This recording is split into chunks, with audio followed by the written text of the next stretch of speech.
السلام عليكم ورحمة الله وبركاته. أحلى إخوات عندي، والله العظيم يا جدعان أنا قد ما أقدر بساعدكم قد ما أقدر. اللي أنا بعمل عروض وبعملها بمرضي الله، وبعت لكم حتة لحمة بمرضي الله عشان كل محدش يزعل. وغصب عني اللي ترد على الرسائل وترد المكالمات دي غصب عني.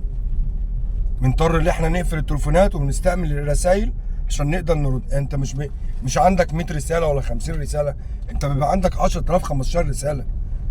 كل ده ضغط علينا. بنودي عربيه موتوسيكلات، انا بطلع اودي، يعني بنودي اوردرات للناس. وكل سنه وانتم طيبين. وان شاء الله هعمل لكم بكره الاثنين، هعمل لكم العرض ال 10 كيلو ب 1800 جنيه، والمفروم ب 200، والصدوق 150، وكفته الشاوي 120، كفته مرز 130 فرع الدويقه بعد البوست على طول.